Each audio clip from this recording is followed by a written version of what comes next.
Hello, welcome back to ArtToCoins.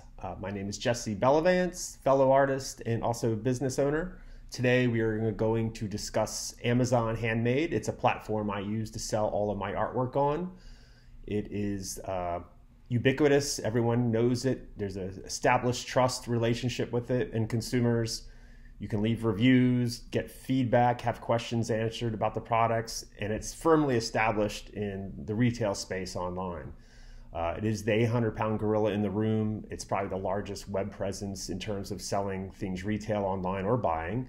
It offers web services, video services, analog products, books, digital products, a whole range of things. But in our case, we're selling our artwork. And so I want to go over the positives first, and then we'll go over the negatives.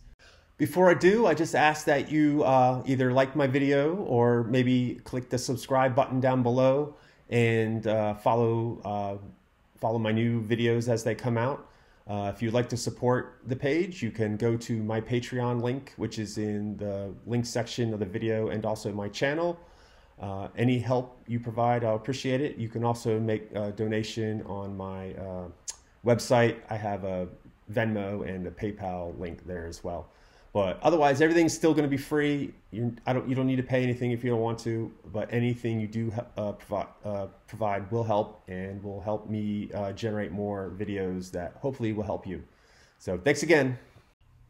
Positive number one, Amazon already has a huge customer base that actively shops there. And for all those of us trying to get into that space, it's a lot easier to set up a shop on a site that has that than it is for us to set up our own site and then bring people to it. It is possible, but it'll probably cost you a fair amount of money. And for right now, as artists, it's probably best route is to just set up a shop on a site that already has the customers already there. Number two, they don't have listing fees per product. You will pay fees in other ways, and they are significant, but at least to every product you add to your site, you do not need to pay a fee.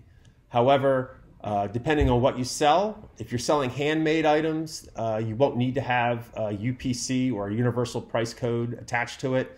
If you're selling products that are not handmade, that are commercially made, you will, and that can be expensive to get those codes for each of your products, and they also have to align with what you're actually selling. There's companies out there that sell UPCs, and it could be for pesticides, for all you know. And then when you apply it to the product that Amazon requires you to have, eventually they'll realize there's an issue and they'll take down that product. So be aware of that. Now, luckily, Amazon does offer Amazon Handmade, which is kind of like a branch off of Amazon. You're still doing everything within the Amazon website, but the Amazon Handmade is set up for artists to sign up with, and it'll not make it necessary for you to have all those UPC codes to add products.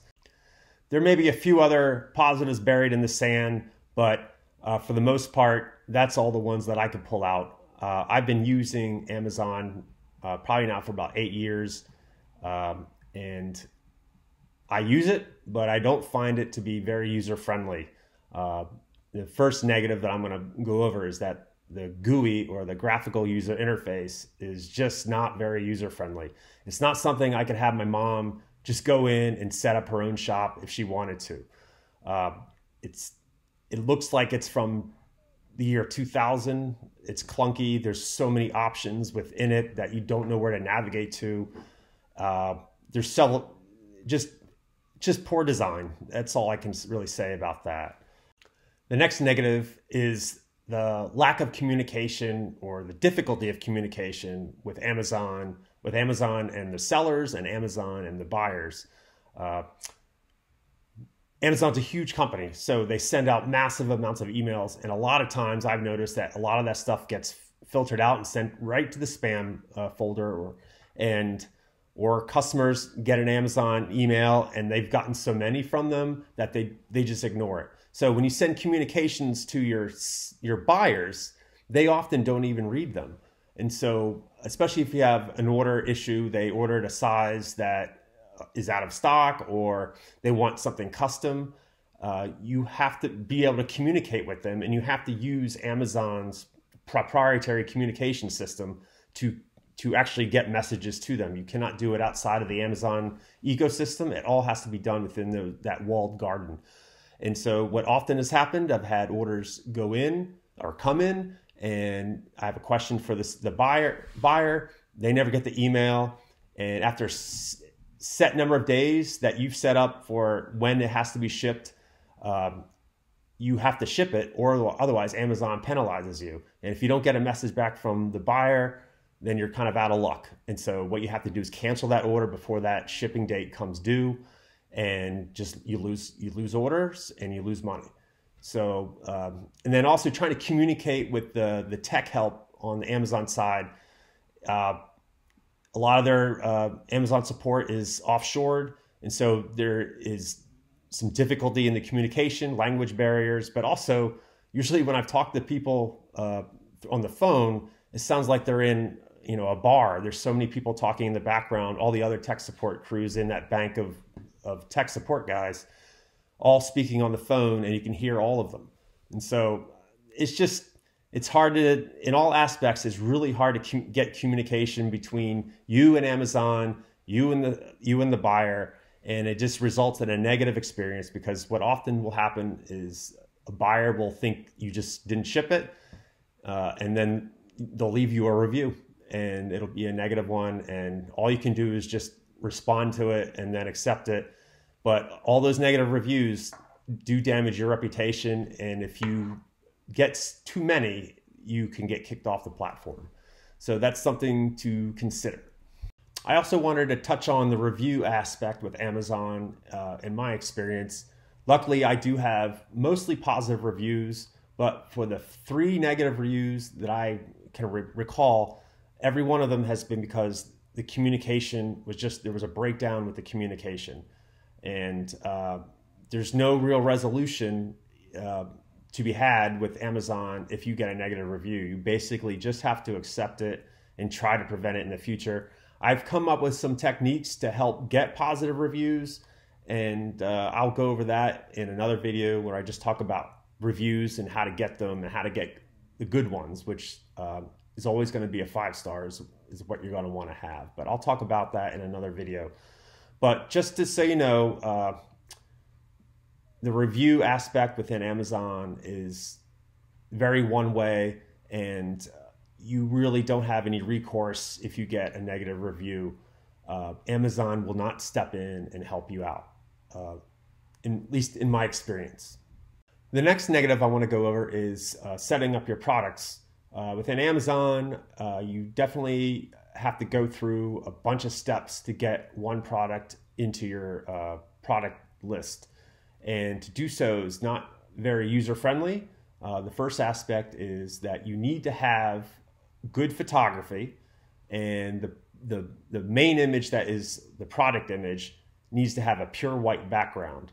And so you need to be able to edit that product in Photoshop so it's just a product and a brilliant white background. Even like a soft gray or even another color won't work. And what Amazon will do is they will hide your listing from being viewed or searched until you can update it to have that bright white background. Now, as far as I know, the other images are not required. It's just that primary image that the consumer will see first.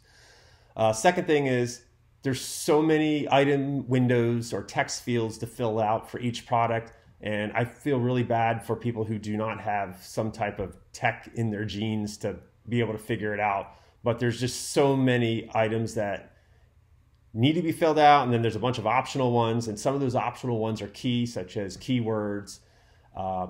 So I'll probably make a video down the road on just how to set up a product within Amazon and make sure we go over all the bases so your product will at least be out there, searchable, viewable, and not get kicked out by Amazon. What I'd like to discuss next is not necessarily a negative or a positive. It's just the way things are with Amazon, and that's in relation to the account health system of your account. As a seller, you always want to be on time with your shipments. Your product descriptions need to be accurate. Your photos need to be accurate. They need to conform to Amazon's policies. You cannot run afoul of trademarks or other companies' trademarks. You don't want to sell other people's intellectual property. You will get dinged for it. And I do respect a lot of that. But it's just something you need to be aware of. So when you set up your products, make sure you have enough time for that product to be made and shipped out. I do a lot of drop shipment. So for example, I sell a lot of t-shirts and I have a design and I use third-party companies to print them, and then they ship them out and provide me tracking, which I then update with Amazon. And so if you're reliant on another third party, make sure you have enough time to get that tracking from that third party to close out that order within Amazon. They do everything by percentages. If you fall below a certain percentage, you'll get a ding or an email saying your account is at risk of being deactivated. So you just want to stay on top of all that stuff and just do what you think, do what's right, basically is the guiding star of how you should run your business anyway. But so that's something you need to be aware of. The next negative is in regards to just selling in general globally. With most other companies that I've used, such as Etsy, everything's done within one section of your site. But with Amazon, you have to create different. You have to have different zones for where you sell. There's one for Mexico, United States, Canada, UK. They may be adding Europe and other countries, but each one of those is like its separate own little entity. I don't do the other ones. I just sell within Amazon within the United States, so I cannot speak directly to that, but it did not seem like an easy process to set up.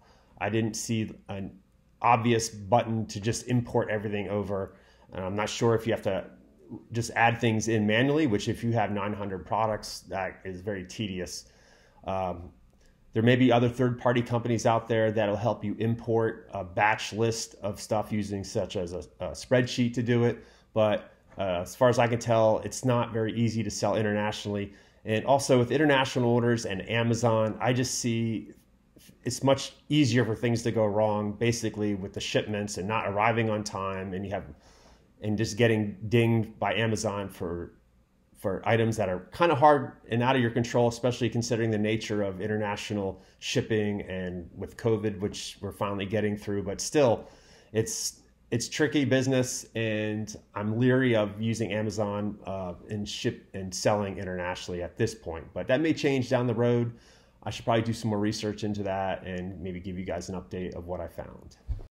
Now, I mentioned a positive in regards to Amazon in that they don't have listing fees for individual product listings, but they do have other fees in regards to selling products. And the biggest one is they take a 15% cut off of your sale. So you need to consider that when you do your pricing, whether that be increasing it by 15% or whatever you need to do to make it work for you. You need to be aware of that. Etsy, as far as I can recall, and I'll confirm that when I do my next video on Etsy, they only charge 6% per sale, and they do charge also every time you make a sale, you have to kind of re-up that listing. So that's a 20 cents per relist. Each relisting of a product on Etsy, and I'll go into this later, is lasts for I think 4 months. And then it will renew itself based on whether you set it up to renew or not. But for Amazon, it's a considerable amount, and put on top of that shipping if you're going to do that. And also with Amazon, you get, I guess, bumped up higher in the searches if you have free shipping. So you can't just make that up by charging more for shipping. You just need to tack it on to the total cost of your product. Just factor in Amazon's fee as part of the cost. Now, the last negative I'd like to go over is the actual Amazon sellers app that they do offer for download if you have an iPhone or an Android. I do use it only a little bit, and that's mainly just to upload tracking for an individual order. Other than that, I don't find it very useful. It's bad enough setting up a product, which you can do within the app. It's bad enough setting it up on my laptop, but doing it within the app itself, I don't see it working out, mainly because the big issue is with uploading your photography. You have to have that first image edited to be bright white in the background. You're going to have to do that most likely on your laptop anyway. So Amazon app, I just give it a thumbs down. It's clunky, just like their website interface. Well, that sums up my report or my review of using Amazon Handmade. You may wonder why I still even use it with all those negatives. And the big one is that Amazon has a huge draw of consumers, and that's where they go to shop. And I can't, as much as I may not like working with the Amazon ecosystem, it is what it is. And if I do want to sell art, I have to use that system. It's not for everyone. If you have some perseverance, you can muddle your way through it. And eventually I'd like to do some videos kind of help you with that. But I do use it, and I do okay with it. I do better using other platforms, but I'm not going to quibble about sales that come in on Amazon because it's a sale. My next video, I'm going to talk about my experience with Etsy, and then I'll follow that up with another video on Shopify. I've also used that. And I used to use WooCommerce, and I'll go over that as well in conjunction with my Shopify review. But for right now, that's it. I hope you enjoyed the video and you found some useful information. Please leave any comments in the video comment section. I'll answer them as best I can, or feel free to shoot me email on the website, and I'll try to answer it. So hope you have a good day, and sell your art. Bye.